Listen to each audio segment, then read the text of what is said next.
चलिए देखिए यहाँ एक्सरसाइज 7.1 यानी चैप्टर 7 है, जो त्रिकोणमितीय समीकरण एवं उनका व्यापक हल, ठीक है, trigonometrical equation and their general solution, ये चैप्टर का नाम है। तो इसको जानने के लिए, इसको बनाने के लिए आप लोगों को पीछे वाला जो चीज़ है, यानी पीछे जो भी हम बात बताए हैं वो सब आपको अच्छी तरह से आनी चाहिए। तो सबसे पहले हम एक टेबल लेते हैं, ठीक है, जैसे ये जिसको हम लोग चतुर्थांश क्वाड्रेंट के नाम से हम लोग जानते हैं, ठीक है ना। हम जानते हैं कि इसमें ऑल पॉजिटिव होता है,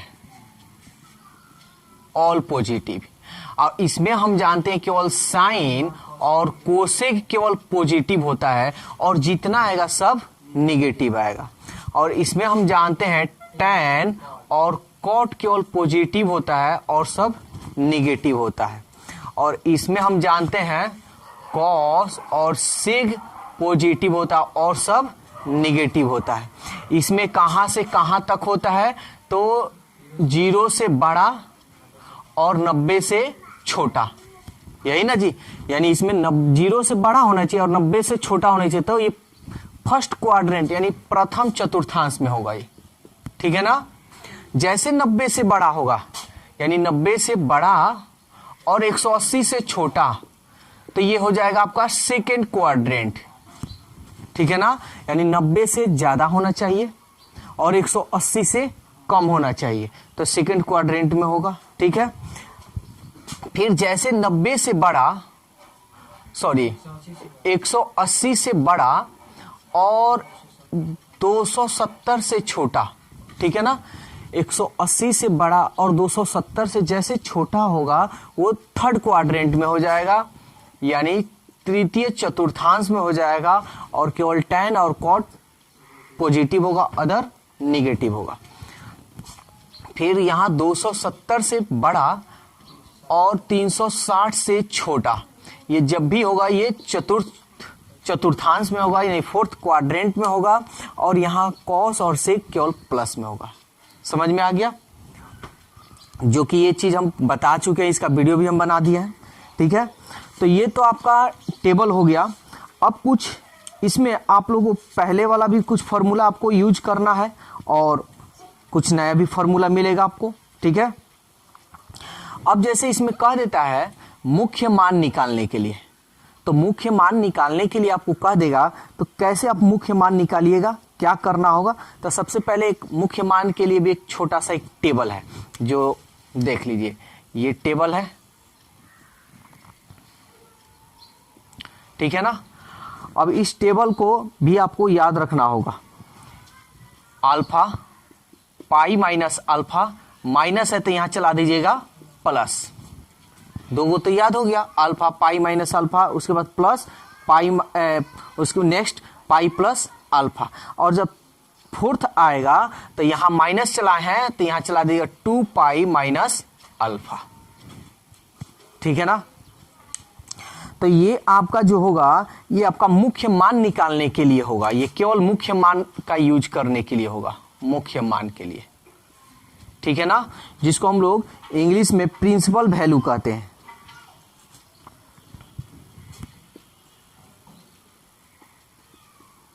प्रिंसिपल वैल्यू, ये केवल मुख्य मान निकालने के लिए ही आप इसका यूज आसानी से कर सकते हैं। तो ये आपका हो गया फर्स्ट, ये हो गया आपका सेकेंड, ये हो गया आपका थर्ड, ये हो गया फोर्थ, ठीक है। अगर आपको कह देगा कि मुख्य मान निकालिए, तो सबसे पहले अब हम बात बता रहे हैं, अब इस पे देखिएगा, तो यहां पे वैसे नहीं है तो हम लिखवा दे रहे हैं। अगर कह देगा कि मुख्य मान निकालिए, तो सबसे पहले आपको देखना होगा कि जो मान दिया है पॉजिटिव है या निगेटिव है। अगर निगेटिव है तो उसको क्या करना होगा, पॉजिटिव बना देना होगा। अगर निगेटिव है, यदि निगेटिव है, हम ये इसका एग्जांपल करवाएंगे तो समझ में आएगा। यदि निगेटिव है तो उसे क्या करना है, उसे पॉजिटिव बना देना है, बस काम ये खत्म, पॉजिटिव बना देना है। पॉजिटिव मॉडुलस लगाकर ये वाला यूज कर कर आप उसको बना सकते हैं, ठीक है ना, पहला। दूसरा काम आपको क्या, कि मुख्य मान की अभी हम बात बोल रहे हैं, दूसरा काम ये करना है उसका जो भी, जैसे √3 1/2 ऐसे मान होगा, तो इसका मान बहुत सारा होता है, 360 में भी, 280 में भी हो सकता है, 370 ऊपर भी हो सकता है। तो इसका जो मान आपको निकालना है, इसको 0 डिग्री से लेकर 90 डिग्री तक निकालना है। 0 डिग्री से लेकर 90 डिग्री तक निकालें या 90 डिग्री के बीच में निकालें, ठीक है ना। 0 डिग्री से लेके 90 डिग्री तक आपको मान निकालना है। अब इस तरह मान निकाल देने के बाद से तब हम इसका यूज करेंगे। तो ये मुख्य मान के लिए हो गया, ठीक है ना।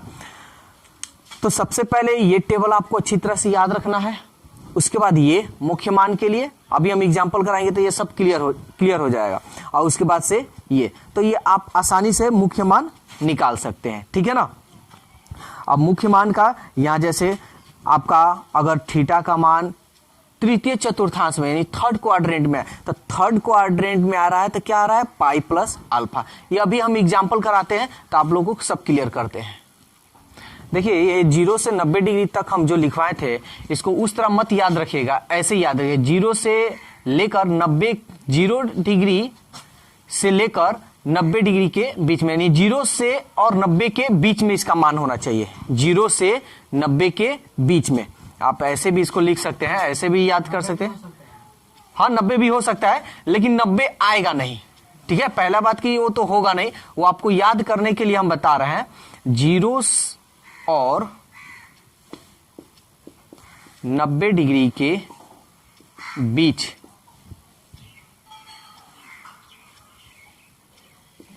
निकालें। देखिए 90 डिग्री, ये वैसे 90 डिग्री तो आएगा नहीं पहला बात, लेकिन हम आपको याद रखने के लिए वैसे हम बताए थे, तो ये आपको सबसे अच्छा तरीका है। 0 और 90 के बीच में आप मान निकाल लीजिएगा, ठीक है ना। तो ये था आपका मुख्य मान निकालने के लिए। अब आता है, देखिए मुख्य मान को प्रिंसिपल वैल्यू हम लोग कहते हैं। अब आता है व्यापक मान निकालने के लिए। तो व्यापक मान कैसे निकाला जाता है, चलिए अब उसके बारे में हम लोग जानते हैं। अब देखिए व्यापक मान के लिए आपको ये फॉर्मूला याद रखना होगा, जिसको हम लोग, ये व्यापक मान और मुख्य मान बहुत कंफ्यूजन कर देता है, इसलिए इस पे थोड़ा विशेष ध्यान दीजिएगा। मुख्य मान प्रिंसिपल वैल्यू जो अल्फा, पाई माइनस अल्फा, पाई प्लस अल्फा, 2 पाई माइनस अल्फा, ये 4 इस फॉर्मूला पे बनेगा बस। अब इसके अलावा कुछ भी इसमें यूज नहीं करना है, ठीक है। उसमें हम जानते हैं कि 0 और 90 डिग्री के बीच में मान हमको निकालना है, नेगेटिव है तो पॉजिटिव करना है। अब हमको व्यापक मान यानी जनरल वैल्यू निकालना है, तो क्या, तो याद रखिएगा कभी भी साइन थीटा इक्वल टू अगर 0 हो तो थीटा इक्वल टू n पाई। अब ये n बिलोंग्स टू z ये नहीं समझ में आ रहा है, तो समझिए ये आप लोग को मालूम होगा कि n को हम लोग नेचुरल नंबर बोलते हैं, और नेचुरल नंबर को हम लोग स्मॉल लेटर n से डिनोट किया जाता है, ठीक है। और नेचुरल नंबर कहते हैं किसे, जो 1 2 3 4 डैश डैश, यानी 1 से शुरू हो और डैश डैश इंफिनिटिव तक हो, तो वो नेचुरल नंबर होगा, क्लियर। और ये जेड क्या है, तो आपको यह भी मालूम होगा कि जेड कहिए या आई कहिए, इंटीजर जिसको बोलते हैं, जिसको हम हिंदी में पूर्णांक कहते हैं। आप पूर्णांक आप ये जानते हैं कि जो प्लस माइनस में होता है, यानी डैश डैश -4 -3 -2 -1 0 1 2 3 4 डैश डैश, ये सब आपका क्या हो गया, इंटीजर्स हो गया, पूर्णांक हो गया, ठीक है ना। ये भी जान गए। और क्या है, n है, z है, n z यही ना है। अब तो इसमें कुछ नहीं है, तो बस जो है वही हम बता रहे हैं। तो इसका मतलब ये हो गया कि n का मान n बिलोंग्स टू z, यानी n का मान आप वही रखिएगा जो z में मौजूद हो। तो n का मान तो प्लस में पूरा मौजूद z में होगा ना, क्योंकि देखिए n का मान जो होता है सब प्लस में होता है, निगेटिव में होता है, सॉरी z का मान सब प्लस में भी होता है और माइनस में भी होता है, लेकिन n का मान केवल तो पॉजिटिव में होता है। तो n का मान 1 रखिए तब वो होगा, 2 रखिएगा तब वो इसमें मिलेगा, जे 3 रखिएगा तब वो मिलेगा, 5 रखिएगा तब, लेकिन -1 रखिएगा तो क्या इसमें मिलेगा? नहीं। और वैसे भी इसमें तो है, लेकिन क्या n का मान -1 हो सकता है? नहीं, क्योंकि n का मान सब पॉजिटिव में होता है। देखिए यहाँ पे बताएं, समझ में आ गया? तो बस यही है। अब cos थीटा इक्वल टू 0, तो इसका मान हो गया theta equal to 2n + 1 π/2 n belongs to z। tan theta equal to 0 रहे तो theta equal to n pi n belongs to i। इसका कोई खास यूज नहीं है। यदि sine theta equal to sine alpha, यानी साइन में हो और यहाँ कुछ भी हो, तो हम क्या लिखेंगे? Theta equal to n pi plus -1 के पावर n, और ये alpha, n belongs to z। यदि cos theta equal to cos alpha, तो theta equal to 2n pi plus minus alpha, n belongs to z। यदि tan theta equal to tan alpha, तो theta equal to n pi plus alpha, n belongs to z। तो ये व्यापक मान के लिए आपका ये फॉर्मूला है, ठीक है ना? तो इसमें कोई भारी नहीं है, ये भी एकदम आसान है। तो चलिए अब इस पे हम कुछ क्वेश्चन आप लोगों को करवा देते हैं और उसके बाद आगे बढ़ते हैं। चलिए अब देखिए, एक एग्जाम्पल ले रहा है, फाइंड द प्रिंसिपल वैल्यू, यानी प्रिंसिपल वैल्यू निकालना है, यानी मुख्य मान निकालना है। तो मुख्य मान निकालना है तो हम क्या बताएं? सबसे पहले जो मान होगा उसको पॉजिटिव करना है, ये ऑलरेडी पॉजिटिव है, ठीक है, ये तो क्लियर हो गया। सेकेंड हम बताए हैं कि जो भी मान होगा वो 0 और 90 डिग्री के बीच में होगा। चलो निकालते हैं। तो sine x equal to 1/2, sine में किसका मान होता है?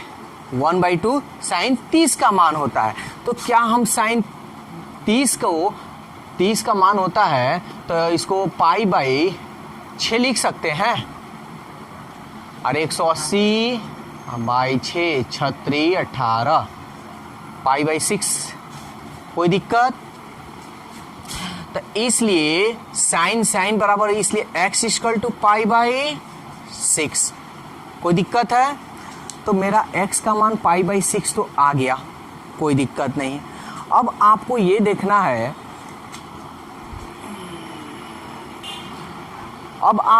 देखना है, कि ये जो साइन x इक्वल टू 1/2 है, ये 1/2 क्या है?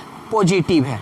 तो आपको हम एक टेबल बताए हैं कि 1/2 ये पॉजिटिव में है, ठीक है? तो आपको एक टेबल ये बताए हैं कि 0 डिग्री से 90 डिग्री के बीच, 90 डिग्री से बड़ा और 270 से छोटा, 270 से बड़ा,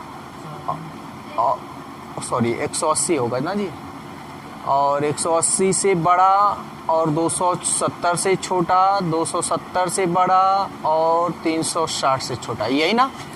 तो एक बात बताइए कि साइन x इक्वल टू 1/2 तब प्लस में है, तो एक बात बताइए कि इसमें प्लस में किस चतुर्थांश में आएगा? किस चतुर्थांश? तो sine x equal to 1/2 plus में है, ये प्लस में, तो प्लस में किस में आएगा? एक तो फर्स्ट में आएगा ऑल पॉजिटिव, और किस में आएगा? साइन किस में होता है? एक सेकंड में होता है, यानी फर्स्ट और सेकंड में आएगा ना। तो हम लिखेंगे चूंकि sine x equal to 1/2, sine x equal to 1/2 जो प्रथम तथा सेकंड है ना जी, तथा दूसरे चतुर्थांश में होगा, ठीक है ना? यानी साइन x इक्वल टू 1/2 जो प्रथम तथा दूसरे चतुर्थांश में होगा, कोई दिक्कत यहां पे? तो इसलिए आप चाहे तो इसको एक भी मान सकते हैं, इसलिए साइन x का मुख्य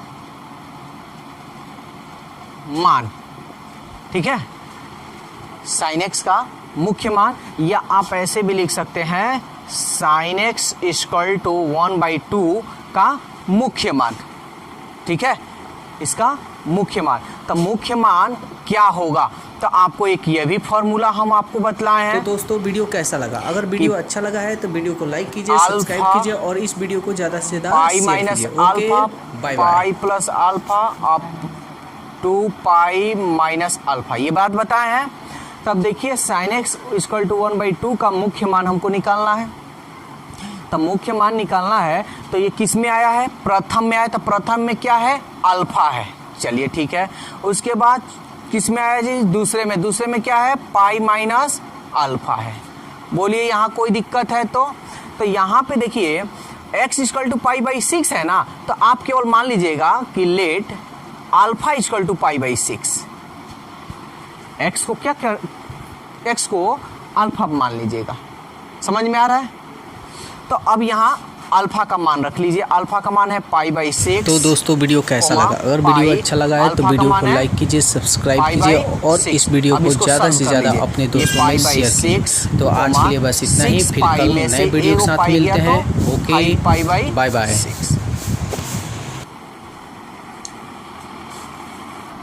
चलिए अब देखिए क्वेश्चन नंबर 1 का 2 नंबर, एक माइनस में हम ले लिए। माइनस में रहे तो कैसे क्या करेंगे, ठीक है। तो सबसे पहले आपको लिखना होगा tan x इक्वल टू -1 को मोडलस में, हम यही ना बताए हैं कि माइनस में हो तो उसको मोडलस में, मोडलस का हिंदी होता है मापांक, और ये मोडलस से जो बाहर निकलता है वो सीधा हो जाता है प्लस में। कोई दिक्कत। तो हम ये बताए हैं कि सबसे पहले यहाँ मुख्य मान निकालना है। तो सबसे पहले आपको यहाँ जो भी मान आपको लिखना है 0 डिग्री और 90 डिग्री के बीच में होना चाहिए। तो एक बात बताइए, tan में किसका मान होता है, 45। 45 को पाई में कैसे लिख सकते हैं, 4 से भाग दीजिए, 4 चौके 16, 4 पचे 20, पाई/4। यहाँ हाँ क्या चीज, हाँ पाई के रूप, हाँ पाई के रूप में लिखना है, ठीक है ना। इसको डिग्री के नहीं, जैसे 45 इस रूप में नहीं लिखना है, नहीं उस तरह नहीं लिखना है, कोई दिक्कत इसमें। अब ये जो 0 और 90 डिग्री के बीच में है ना, इसलिए x का मान आपका क्या होगा, पाई/4। तो हम क्या बताए हैं कि x के जगह पर आप मान सकते हैं लेट अल्फा इक्वल टू पाई/4।